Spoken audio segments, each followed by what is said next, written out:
Assalamualaikum warahmatullahi wabarakatuh. Kami dari kelompok 4 Ekonomi Moneter kelas A Indralaya.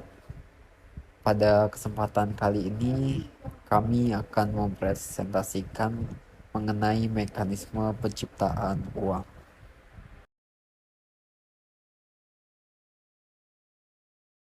Definisi uang. Secara garis besar, ya uang bisa disebut sebagai sebuah alat tukar yang sah, dapat diterima dan berlaku secara umum. Uang menurut Dennis Home Robertson merupakan segala sesuatu yang umum diterima dalam pembayaran barang dan jasa dalam masyarakat.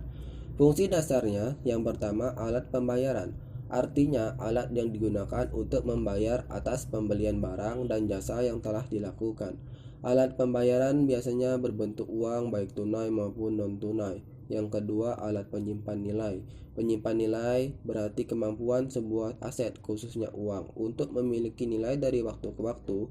Karena memiliki nilai dari waktu ke waktu, aset tersebut dapat digunakan untuk mentransfer daya beli saat ini ke masa depan dan untuk mengumpulkan kekayaan. Yang ketiga, satuan hitung. Satuan hitung mengacu pada fungsi uang yang menyediakan pengukuran umum nilai untuk barang dan jasa dan dapat mengukur nilai kontrak, laba perusahaan, atau pendapatan individu.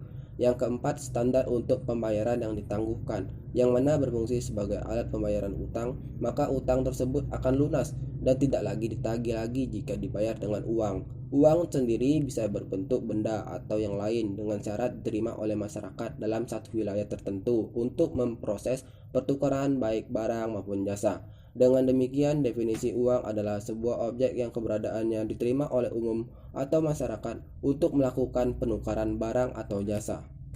Sejarah perkembangan uang. Awal mulanya, manusia memenuhi kebutuhan hidupnya sendiri dan bergantung pada alam. Pada masa ini, manusia masih belum menjadi makhluk sosial sehingga tidak membutuhkan orang lain untuk memenuhi kebutuhannya. Semua kebutuhan mereka penuhi sendiri karena pada masa itu, manusia berperan sebagai produsen dan konsumen sekaligus. Kemudian terciptanya sistem barter. Seiring berjalannya waktu, manusia akhirnya menyadari bahwa mereka adalah makhluk sosial yang saling membutuhkan satu sama lain. Manusia pada masa itu akhirnya menyadari bahwa barang-barang yang mereka produksi tidak cukup untuk memenuhi kebutuhan. Alhasil, mereka berinteraksi satu sama lain untuk saling bertukar, baik barang dengan barang maupun barang dengan jasa. Pertukaran barang dan jasa antar manusia ini dikenal dengan istilah barter. Sebagai contoh, seorang menukarkan sekantung telur dengan sekantung beras. Adanya pertukaran barang menjadi awal sejarah uang sebagai alat tukar untuk mendapatkan sesuatu yang kita butuhkan sekarang. Sistem barter lambat laun menemui kendalanya ketika dua orang yang melakukan pertukaran tidak sepakat dengan nilai pertukarannya. Keberadaan permasalahan ini akhirnya membuat manusia akhirnya berinovasi untuk menciptakan uang, komoditas, atau uang barang. Sejarah uang terus berkembang karena sistem barter menuai banyak kendala dalam penerapannya. Akhirnya, pada masa itu manusia mulai menerapkan barang dasar yang hampir semua orang miliki sebagai standar pembayaran. Barang dasar yang dimaksud diantaranya seperti garam, teh, tembakau, dan biji-bijian. Namun, seiring berjalannya waktu, sekitar tahun 9000 hingga 6000, uang komoditas tidak lagi dalam bentuk benda-benda kecil melainkan berubah menjadi hewan ternak. Lalu, saat budaya pertanian muncul, uang komoditas mulai bergeser lagi dalam bentuk produk pertanian seperti gandum, sayuran, dan tumbuhan lain. Pada 1200 Masehi, uang primitif mulai digunakan. Uang primitif ini berasal dari cangkang kerang atau hewan moluska lainnya. Orang-orang menggunakannya sebagai alat pembayaran bernama kauri, yang berasal dari Kepulauan Maladewa di Sumatera, Hindia. Kauri menjadi barang berharga sejak awal peradaban Cina dan India, yang kemudian dibawa sepanjang rute perjalanan ke Afrika. Orang Eropa kemudian menamainya wampum sebagai sebagai mata uang di pasar. Jenis uang barang berbeda-beda di setiap belahan dunia menyesuaikan perkembangan peradaban masing-masing. Sejarah uang logam dan kertas dimulai di masa ini. Secara umum, uang adalah benda yang masyarakat umum sepakati sebagai alat tukar dalam aktivitas ekonomi. Kehadiran uang memudahkan transaksi jual beli barang dan jasa menjadi lebih efisien dan efektif. Nilai uang juga berkembang dari yang awalnya hanya sebagai alat tukar menjadi alat ukur pendorong transaksi. Berdasarkan sejarah, keberadaan uang pertama kali dicetuskan oleh bangsa Lydia yang hidup di wilayah Turki pada abad ke-6 Masehi. Uang tersebut terbuat dari campuran emas dan perak dan berbentuk seperti cangkang polong. Perbandingan kandungan emas dan perak di dalam uang tersebut adalah 75:25 dan menjadi standar. Mereka menamai uang tersebut elektrum. Uang logam kemudian pertama kali diciptakan pada tahun 560 sampai 546 Masehi oleh Croesus di Yunani. Dalam sejarah uang, bangsa Yunani dikenal sebagai penemu uang logam pertama. Bangsa Yunani mencetak berbagai jenis uang logam yang nilainya mereka tentukan berdasar bahan pembuatannya. Namun, seiring berjalannya waktu, akibat keterbatasan bahan baku uang logam, yaitu emas dan perak, tercetuslah ide untuk membuat uang kertas oleh orang Tiongkok pada abad 1 Masehi. Kalau merujuk sejarah, pembuatan uang kertas sebenarnya sudah mulai dilakukan sebelum masa dinasti Tang, tetapi gagal karena sulit menemukan bahan kertas yang tahan lama. Barulah saat dinasti Tang berkuasa, seseorang bernama Tsai Lun berhasil menciptakan kertas dari kayu murbei. Akhirnya terciptalah uang kertas. Sejak kesuksesan penciptaan uang kertas pada masa dinasti Tang, peradaban terus berkembang dan mulailah terbentuk negara-negara. Keberadaan negara menjadikan aktivitas ekonomi dalam suatu negara membutuhkan mata uang sebagai alat transaksi yang sah. Setelah suatu negara menetapkan mata uang yang sah, biasanya mereka akan mengumumkan kepada seluruh dunia. Sejarah uang telah berkembang sangat pesat hingga saat ini. Setiap negara kini sudah memiliki mata uang yang sah. Pada tahun 1946, kartu kredit dan debit diperkenalkan sebagai alat transaksi non-tunai yang masih kita gunakan sampai saat ini. Suatu hal yang menjadi pembeda adalah keberadaan teknologi canggih di masa sekarang. Adalah kehadiran dompet digital atau e-wallet dan QRIS atau kode QR standar Indonesia sebagai pilihan tambahan untuk transaksi non-tunai. Keberadaan e-wallet dan QRIS bikin kamu nggak perlu bawa banyak uang tunai ketika mau bertransaksi secara langsung. Selain itu, transaksi belanja online jadi lebih mudah dengan adanya e-wallet. Baik, selanjutnya ada jenis-jenis uang. Jenis-jenis uang terbagi dalam dua bagian, yaitu berdasarkan lembaga yang menerbitkannya dan ada berdasarkan kawasan penggunaannya. Yang pertama ada jenis-jenis uang berdasarkan lembaga yang menerbitkannya. Jenis uang ini ada uang kartal dan uang giral, di mana uang kartal terbagi lagi dalam dua kelompok, yaitu uang logam dan uang kertas. Uang logam pada awalnya terbuat dari emas atau perak agar nilai intrinsiknya tetap stabil. Namun sekarang uang logam banyak terbuat dari material selain emas dan perak yang lebih murah dan efisien. Uang logam yang beredar kini terbuat dari logam aluminium, perak, dan tembaga, bentuknya pipih dan bundar. Selanjutnya ada uang kertas. Untuk uang kertas ini terbuat dari bahan biasanya memiliki nilai nominal yang besar sehingga mudah dibawa untuk keperluan sehari-hari. Uang jenis ini terbuat dari kertas yang berkualitas tinggi sehingga tahan terhadap air, tidak mudah robek atau luntur.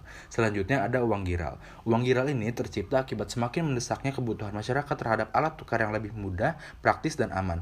Uang giral adalah tagihan yang ada di bank umum yang dapat digunakan sewaktu-waktu sebagai alat pembayaran. Bentuk uang giral dapat berupa cek giro atau telegraphic transfer. Dua bentuk uang giral yang paling banyak digunakan adalah cek dan giro. Cek adalah surat perintah kepada bank untuk membayar sejumlah uang kepada orang yang namanya tertera dalam surat tersebut. Sementara giro adalah surat perintah dari nasabah kepada bank untuk memindahkan sejumlah uang kepada rekening orang atau badan yang ditunjuk oleh nasabah. Dan yang kedua, ada jenis-jenis uang berdasarkan kawasan penggunaannya. Jenis uang ini terbagi lagi dalam 3 kelompok, yaitu uang lokal, uang regional, dan uang internasional. Di mana yang pertama ada uang lokal. Untuk uang lokal ini hanya berlaku di suatu negara tertentu saja, seperti mata uang rupiah yang hanya bisa digunakan di negara Indonesia saja. Yang kedua, ada uang regional. Untuk uang regional, penggunanya lebih luas daripada uang lokal, seperti mata uang euro yang biasa digunakan di wilayah Eropa seperti negara Jerman, Austria, Spanyol, dan lain sebagainya. Yang ketiga, ada Uang internasional. Uang internasional ini berguna di seluruh dunia. Uang ini bisa digunakan kapanpun dan dimanapun. Uang internasional yang digunakan dan menjadi standar pembayaran itu adalah contohnya mata uang dolar Amerika. Perkembangan penggunaan uang.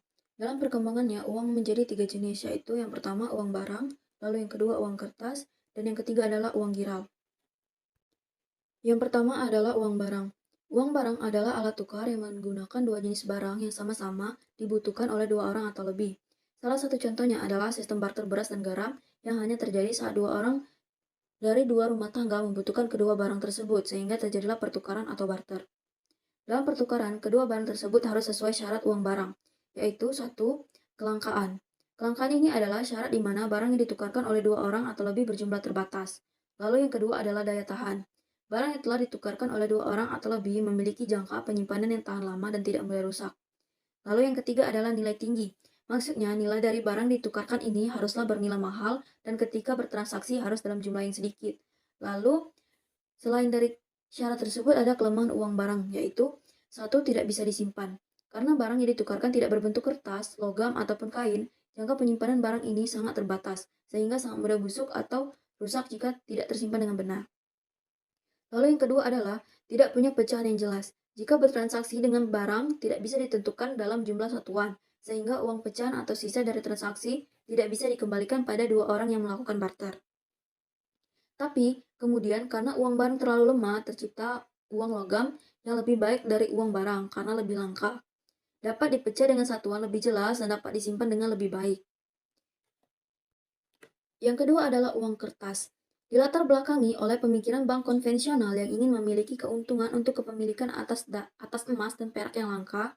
Hal ini kemudian menyebabkan kerjasama antar pihak bank dan pandai emas atau toko perhiasan untuk menciptakan uang kertas. Nah, adapun keuntungan uang kertas yaitu satu, biaya pembuatan rendah. Untuk pembuatan uang kertas, bank tidak perlu mengeluarkan uang yang ekstra karena kertas tidak selangka emas dan logam mulia lainnya.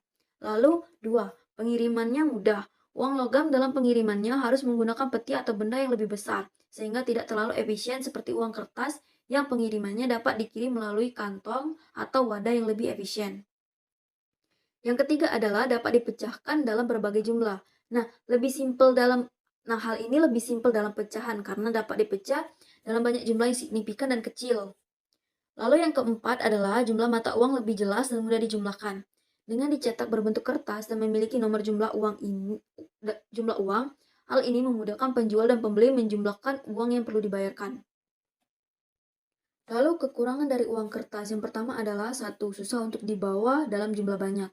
Karena berbentuk kertas dan jika sudah banyak akan menumpuk, sehingga membuat uang kertas sulit untuk dibawa kemana-mana dengan bebas karena akan terasa berat, juga akan meningkatkan resiko kehilangan uang.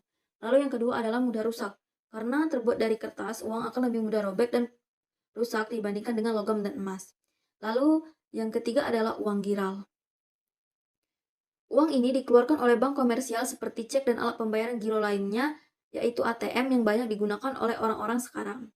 Nah, kelebihan dari uang giral adalah mudah dilacak ketika hilang, juga tidak bisa diuangkan dengan mudah.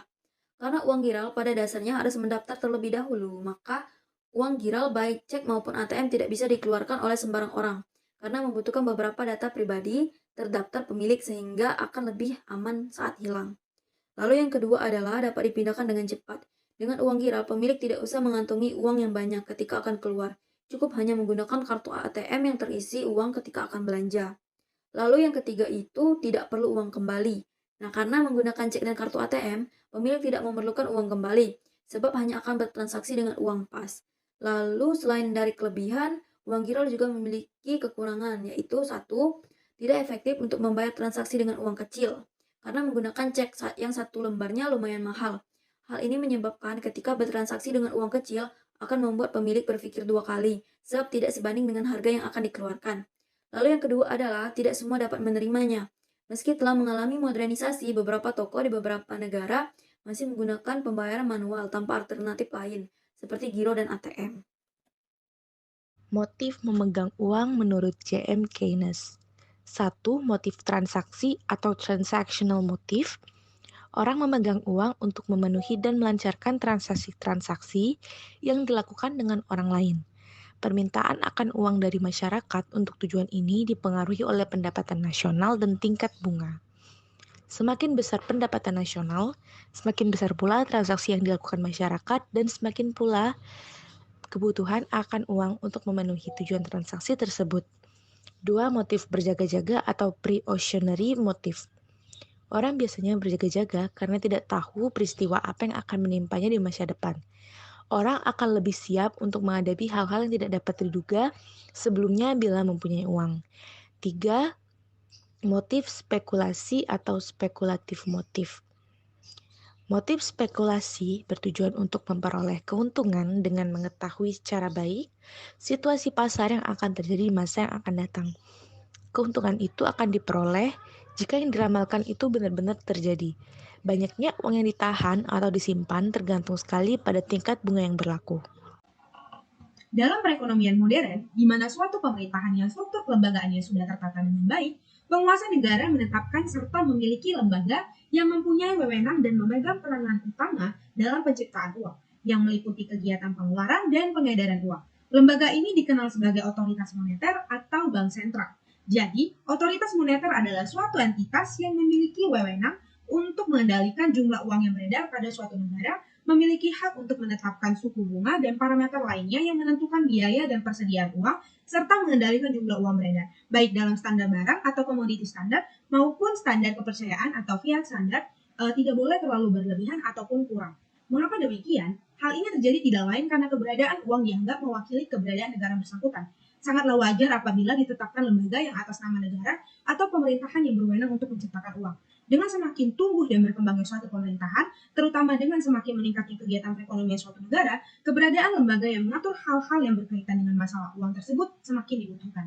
Hampir di setiap negara di dunia mempunyai lembaga yang bertugas untuk melaksanakan fungsi otoritas moneter, yang salah satunya adalah mengeluarkan dan mengedarkan uang. Di Indonesia, fungsi tersebut sesuai dengan undang-undang yang berlaku dilaksanakan oleh Bank Indonesia yang merupakan Bank Sentral Republik Indonesia yang salah satu tugasnya adalah mengeluarkan dan mengedarkan uang. Fungsi otoritas moneter di berbagai negara pada umumnya juga dilaksanakan oleh bank sentral negara yang bersangkutan. Misalnya di Malaysia, dilakukan oleh Bank Negara Malaysia, di Thailand oleh Bank of Thailand, dan di Inggris oleh Bank of England. Meskipun demikian, perlu dicatat bahwa saat ini di beberapa negara lembaga selain bank sentral juga mempunyai wewenang dalam melaksanakan fungsi otoritas moneter. Di Amerika Serikat, selain bank sentral atau The Federal Reserve, Departemen Keuangan atau Treasury Department juga mempunyai wewenang untuk menciptakan uang dengan pecahan logam tertentu. Baiklah, materi selanjutnya yaitu pengertian uang beredar. Uang beredar adalah semua mata uang dan instrumen liquid lainnya dalam perekonomian suatu negara. Jumlah uang beredar secara kasar mencakup uang tunai dan deposito yang dapat digunakan, hampir semudah uang tunai. Kemudian pemerintah mengeluarkan mata uang kertas dan koin melalui beberapa kombinasi dari bank sentral dan perbendaharaan mereka. Regulator bank mempengaruhi jumlah uang beredar yang tersedia untuk umum melalui persyaratan yang ditempatkan pada bank untuk menyimpan cadangan, bagaimana memberikan kredit, dan masalah uang lainnya. Jenis-jenis uang beredar. Jenis-jenis uang yang beredar di masyarakat terbagi menjadi 3 kategori, yaitu yang pertama, berdasarkan bahan yang digunakan, lalu yang kedua, berdasarkan lembaga yang mengeluarkan, dan yang ketiga, berdasarkan nilainya. Berdasarkan bahan yang digunakan, uang terbagi menjadi 2, yaitu yang pertama uang logam, yaitu uang yang dibuat dari logam, contohnya uang Rp25, Rp50, dan Rp100. Uang tersebut dapat dibuat dari emas, perak, tembaga, atau nikel dengan bentuk dan kadar berat tertentu, serta dengan ciri-ciri tertentu pula untuk menghindari pemalsuan.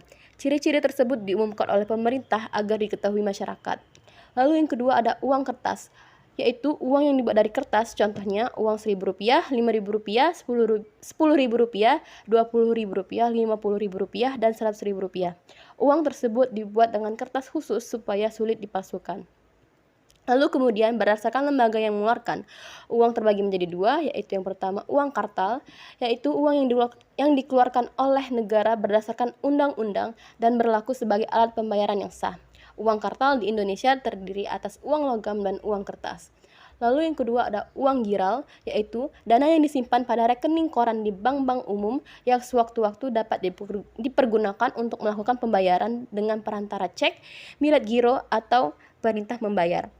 Uang giral dikeluarkan oleh bank umum dan merupakan uang yang tidak berwujud karena hanya berupa saldo tagihan di bank. Lalu berikutnya yang terakhir berdasarkan nilainya, uang terbagi menjadi dua, yaitu yang pertama bernilai penuh, yaitu uang yang nilai bahannya atau nilai intrinsik sama dengan nilai nominalnya. Pada umumnya, uang yang bernilai penuh terbuat dari logam. Lalu yang kedua, tidak bernilai penuh, yaitu uang yang nilai bahannya atau nilai intrinsik lebih rendah daripada nilai nominalnya. Pada umumnya, uang yang tidak bernilai penuh terbuat dari kertas. Mekanisme penciptaan uang. 3 pelaku utama pelaku proses penciptaan uang berdasarkan pengelompokan peranannya. Yang pertama, otoritas moneter, yang kedua, bank umum, dan yang ketiga, masyarakat atau sektor swasta domestik. Pada dasarnya, ketiga pelaku tersebut berinteraksi sedemikian rupa sehingga penyediaan atau penawaran uang oleh otoritas moneter dan bank sesuai dengan kebutuhan atau permintaan masyarakat akan uang tersebut. Secara sederhana, dapat diuraikan, otoritas moneter menciptakan uang kartal, sementara bank umum menciptakan uang giral dan uang kuasi, sedangkan masyarakat akan menggunakan uang yang diciptakan oleh otoritas moneter dan bank umum tersebut untuk melaksanakan kegiatan ekonomi. Baiklah, saya Rani Soraya akan melanjutkan materi mengenai penciptaan uang primer oleh otoritas moneter. Bank sentral sebagai otoritas moneter itu mempunyai kemampuan dalam mengeluarkan dan mengedarkan uang ke masyarakat, di mana sejalan dengan pelaksananya fungsi otoritas moneter. Bank sentral sendiri mempunyai wewenang untuk mengeluarkan dan mengedarkan uang, yaitu uang kartal yang terdiri dari uang kertas dan juga uang logam. Kemudian, dari sisi kekayaan, neraca otoritas moneter itu mempunyai beberapa faktor yang dapat mempengaruhi perubahan dari uang primer. Yang pertama, faktor dari aktiva luar negeri bersih. Yang kedua, faktor dalam negeri bersih. Yang ketiga, faktor aktiva lainnya yang dapat berupa modal dan cadangan. Selanjutnya itu ada beberapa proses atau cara bagi bank umum untuk menciptakan uang dalam bentuk giral dan kuasi. Yang pertama ada proses substitusi, yang kedua ada proses transformasi, yang ketiga ada proses pemberian kredit. Kemudian uang-uang yang beredar di dalam masyarakat itu dapat dipengaruhi oleh perilaku transaksi di masyarakat, di mana hal ini berkaitan erat dengan konsep pelipat gandaan uang atau sering disebut dengan money multiplier. Terima kasih. Baik, di sini saya akan menjelaskan materi tentang faktor-faktor yang mempengaruhi uang primer. Yang pertama, aktiva luar negeri bersih. Faktor atau sumber ini antara lain timbul sebagai akibat terjadinya transaksi luar negeri yang dilakukan oleh pemerintahan. Misalnya, penarikan dan pelunasan pinjaman luar negeri. Faktor yang mempengaruhi uang primer yang kedua adalah aktiva dalam negeri bersih. Faktor ini bersumber dari transaksi dalam bentuk mata uang domestik yang dilakukan oleh pemerintah, sektor swasta domestik, dan bank umum. Transaksi oleh pemerintah antara lain berkaitan dengan penerimaan dan pengeluaran pemerintah yang tercermin dalam anggaran penerimaan dan belanja negara atau APBN. Sementara itu, tagihan kepada sektor swasta domestik dan bank umum lainnya berkaitan dengan pemberian bantuan likuiditas dalam rangka pelaksanaan fungsi lender of last resort. Faktor yang mempengaruhi terakhir adalah aktiva lain bersih. Faktor atau sumber ini merupakan pos yang disediakan untuk menampung berbagai pos yang tidak dimasukkan ke dalam kelompok-kelompok yang telah disebutkan sebelumnya. Salah satu contohnya adalah pos modal dan cadangan. Penciptaan uang oleh bank umum. Bank umum memiliki kedudukan yang khusus dalam sistem moneter karena bank umum mempunyai kemampuan untuk menciptakan uang dalam bentuk uang giral dan uang kuasi. Lalu bagaimana terciptanya uang giral dan uang kuasi tersebut? Penciptaan uang giral dan uang kuasi tersebut secara umum dapat melalui beberapa cara, yaitu yang pertama substitusi. Melalui proses substitusi ini, seseorang dapat menyetorkan uang kartal ke bank umum untuk dimasukkan ke dalam simpanan giro, simpanan tabungan, atau sebagai deposito. Yang kedua, transformasi. Melalui proses transformasi ini, bank umum dapat membeli surat-surat berharga dan kemudian membukukan surat-surat berharga yang dibeli ke dalam simpanan giro atas nama yang bersangkutan atau membukukan ke dalam simpanan tabungan atau deposito. Yang ketiga, pemberian kredit. Melalui proses ini, bank-bank umum dapat memberikan kredit kepada nasabahnya dan membukukan kredit tersebut ke rekening giro atas nama debitur yang menerima kredit tersebut. Faktor-faktor yang mempengaruhi determinan-determinan angka pelipat ganda uang tersebut, yaitu yang pertama ada currency ratio atau C, yaitu tinggi rendahnya currency ratio pada dasarnya dipengaruhi oleh perilaku masyarakat dalam memilih memegang uang kartal atau uang giral. Dalam hal ini terdapat beberapa faktor yang mempengaruhi perilaku masyarakat tersebut, antara lain biaya pemegangan, kenyamanan, dan keamanan dalam menggunakan uang kartal atau uang giral. Currency ratio di Indonesia dalam 3 dekade terakhir dapat dilihat pada grafik di bawah. Sejalan dengan perkembangan perekonomian, khususnya di sektor keuangan, currency ratio secara umum cenderung mengalami penurunan. Lalu yang kedua ada Time and Savings Deposit Ratio atau T, yaitu tinggi rendahnya time deposit ratio pada dasarnya dipengaruhi oleh perilaku masyarakat dalam memilih memegang uang kuasi atau uang giral.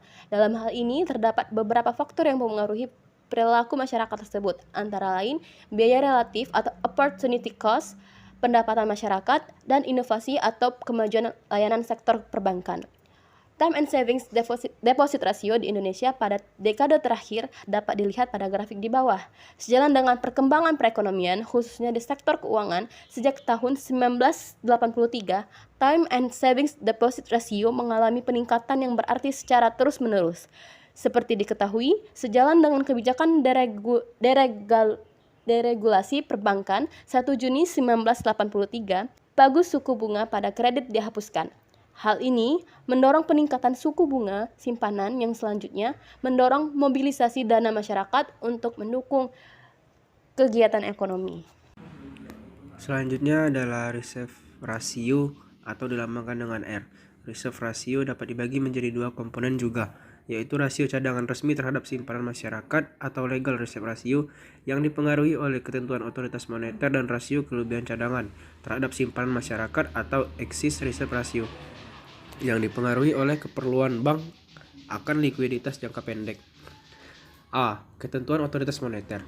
Perubahan legal reserve ratio hanya terjadi apabila bank sentral atau otoritas moneter menghendakinya dalam rangka pengaturan uang beredar. Perlainan dengan currency ratio dan time deposit ratio yang berubah secara berarti hanya dalam jangka panjang sebagai akibat pengaruh dari perubahan struktur dan perkembangan ekonomi umumnya. B. Likuiditas bank. Perubahan excess reserve ratio sangat dipengaruhi oleh pengelolaan likuiditas atau kekayaan yang dapat digunakan sewaktu-waktu oleh bank. Reserve ratio. Bank-bank pada umumnya akan berusaha untuk menjaga keseimbangan penyebaran antara dana yang berjangka pendek dan yang berjangka panjang sesuai dengan kondisi dan tujuan yang ingin dicapai oleh bank yang bersangkutan. Secara umum, bank-bank akan berusaha memperkecil kelebihan likuiditas.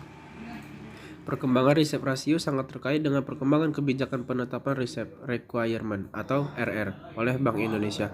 Rasio ini mengalami peningkatan pada pertengahan tahun 1970-an sebagai akibat kebijakan penetapan RR sebesar 30% pada tahun 1973 atau pada saat oil bomb.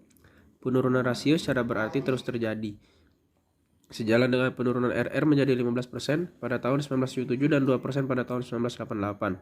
Peningkatan reserve ratio selanjutnya terjadi sejalan dengan peningkatan RR atau GWM dalam rupiah secara berturut-turut menjadi 3% pada tahun 1996 dan 5% pada tahun 1997. Faktor-faktor yang mempengaruhi uang beredar.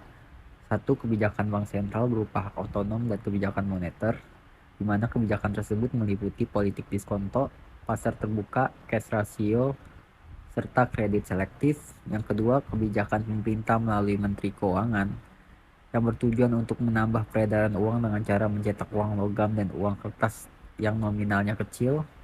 Ketiga, menciptakan uang giral yang diciptakan oleh bank umum melalui pembelian saham dan surat berharga. Yang keempat, tingkat pendapatan masyarakat. Dalam hal ini, tingkat pendapatan masyarakat sangat berpengaruh terhadap jumlah uang yang beredar karena dapat mengukur daya beli masyarakat terhadap suatu barang. Kelima, tingkat suku bunga. Semakin tinggi suku bunga maka akan membuat tingkat pembelian semakin menurun karena nilai jual barang akan semakin naik. Begitupun sebaliknya. Yang keenam, selera konsumen, di mana semakin tinggi selera konsumen terhadap suatu barang maka harga barang tersebut akan terdorong naik, sehingga mendorong jumlah uang yang beredar semakin banyak. Dan yang terakhir, kebijakan pemerintah. Dalam hal ini, pemerintah mengeluarkan kebijakan mengenai kredit yang dapat mendorong daya beli masyarakat. Baiklah, saya akan menjelaskan peranan uang dalam perekonomian. Uang dipakai untuk menunjukkan nilai berbagai macam barang dan jasa yang diperjualbelikan, menunjukkan besarnya kekayaan, dan menghitung besar kecilnya pinjaman. Uang juga dipakai untuk menentukan harga barang atau jasa. Sebagai alat satuan hitung, uang berperan untuk memperlancar pertukaran barang. Demikian video kami mengenai mekanisme penciptaan uang. Terima kasih telah menonton video ini sampai akhir.